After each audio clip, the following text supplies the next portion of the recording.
MP Rajya Sabha चुनाव 2 सीटें जीतने के बाद भी बीजेपी में मचा हड़कंप। जाने क्या है वजह। बीजेपी से गुना के विधायक गोपीलाल जाटव ने क्रॉस वोटिंग की है। इससे चुनाव नतीजों पर कोई फर्क नहीं पड़ा, लेकिन बीजेपी के मैनेजमेंट पर सवाल जरूर उठने लगा है। मध्य प्रदेश में राज्यसभा की 3 सीटों में से 2 सीटों पर बीजेपी जीत तो गई, लेकिन फिर भी पार्टी में अंदर खाने हड़कंप मचा हुआ है। इसकी वजह है उसके कुछ विधायक की क्रॉस वोटिंग। गुना से बीजेपी विधायक गोपीलाल जाटव का वोट कांग्रेस को गया है। जाटव ने भले ही सफाई दे दी कि वो महज चूक है, लेकिन पार्टी इसे इतने हल्के में लेती नहीं दिख रही है। राज्यसभा के लिए सुबह 9 बजे से शाम 4 बजे तक वोटिंग का समय था, लेकिन समय से पहले ही सभी विधायकों ने मताधिकार का प्रयोग कर लिया था। वोटिंग के दौरान सभी 206 वोट डाले गए।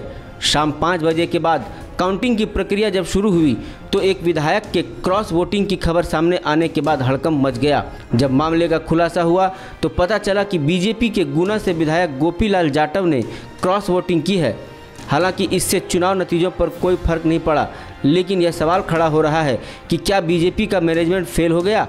वो पार्टी के इस विधायक को अपने साथ क्यों नहीं रख पाई। पार्टी विधायक ने पार्टी लाइन से अलग जाकर ऐसा क्यों किया। गुना सिंधिया का इलाका है, तो क्या जाटव सिंधिया के आने से खुश नहीं। हालांकि गोपीलाल जाटव ने बाद में अपनी सफाई में कहा कि उन्होंने अपना वोट ज्योतिरादित्य सिंधिया को ही दिया था, लेकिन गलती से वह वोट क्रॉस वोटिंग में चला गया। वहीं मध्य प्रदेश से ज्योतिरादित्य सिंधिया, सुमेर सिंह सोलंकी और दिग्विजय सिंह आखिरकार राज्यसभा पहुंच गए।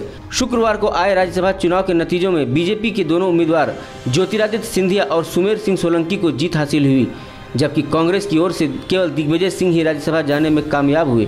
कांग्रेस के दूसरे उम्मीदवार फूल सिंह बरैया का, जबकि बीजेपी के एक विधायक की ओर से क्रॉस वोटिंग से हड़कंप मच गया। राजनीतिक समीकरण के मुताबिक यह पहले से ही तय माना जा रहा था कि बीजेपी के दोनों उम्मीदवार और कांग्रेस के एक उम्मीदवार का राज्यसभा जाना तय है। कुल 230 सीटों में से 24 सीटें फिलहाल खाली थीं, लिहाजा कुल वोट संख्या 206 थी। एक प्रत्याशी को जीत के लिए 52 वोट की जरूरत थी। वहीं ज्योतिरादित्य सिंधिया को 56, सुमेर सिंह सोलंकी को 55 और दिग्विजय सिंह को 57 वोट हासिल हुए, जबकि फूल सिंह बरैया को केवल 36 वोट मिले। 2 वोट निरस्त हुए, जिसमें एक कांग्रेस और एक बीजेपी का शामिल है। इंडिया न्यूज़ वायरल की रिपोर्ट।